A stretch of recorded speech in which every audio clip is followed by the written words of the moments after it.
How's it going, everybody? I hope you're having a fantastic day. So you just activated the Forge. You know, you're trying to make your weapon, and this guy pops out, Grym, the eternal protector of the Forge, and you're like, great, how do I deal with this guy? I'm surrounded in lava, and things don't look good. Well, like any enemy, you should inspect them, and we find out that this guy's resistant to a lot of stuff. The only thing that really that he's not resistant to is bludgeoning.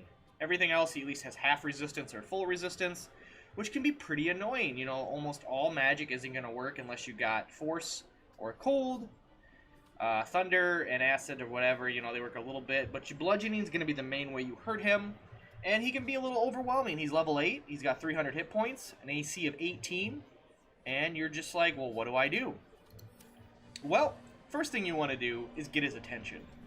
So, the best way to do that is to, well, hit him. So we're going to take our main guy, we're going to walk away. We're not even going to do anything. And we're not going to do anything. And we're not going to do anything. Now, we have a ranged attack. When you hit this guy, he will get aggro. Threat assessment will activate, and he will approach that character. And he will attempt to attack them. Now, the reason why you want this to happen is because you want him to stand right here. You want him to stand in the middle. Because most likely you're level 5, or if you're lucky level 6 and you're dealing with this guy. And with him being level 8, it's insane, right? You're just like, there's no way I'm going to be able to deal with this guy. And you would be right. You would be right. So, now that we got that, we do the interns again. Now this is where it gets tricky. So we want to pull this lever, but we don't want to hurt her. So, you need to make sure that you have a character that's slower and not faster, because you're going to injure your other guy. But you want to drop the Forge on him. You want to drop the Crucible right on top of him, and it'll deal 100 damage, and it'll mess him up pretty bad. So, luckily you can just switch turns. You don't have to go in the order. As long as all your guys up here are before the next enemy, they can all go. So even if it doesn't switch to the person you want, you know, you're fine. So we'll get out of the way. We'll take opportunity attack. That's fine. Well, we went prone, and that wasn't good. But just for demonstration purposes, hopefully that doesn't happen to you, but just for demonstration purposes and to make this video short, this is how you pretty much deal with him. You smash him, he takes 134 damage, pretty much lost half his health.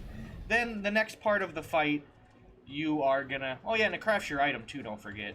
And then the next part of the fight, what you're gonna want to do is these little mephits spawn, but they're not a big deal.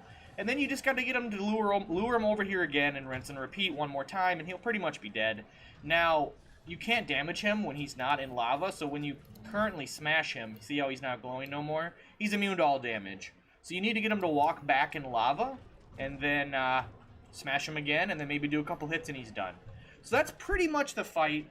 I didn't really execute it the way I wanted to. Don't go prone and then take out your own character. That's not probably ideal, but that's the process. It might take you a couple tries, you know, but other than that, hopefully this video was helpful and you know how to beat this guy. And if you got any questions or comments about it, please drop them below. I'd be glad to help anybody out that, you know, is struggling at all or has any issues with it. And as always, thank you guys so much for watching. I do appreciate it, and I hope to see you in the next one. Until then, later guys. Peace out. Have a good one.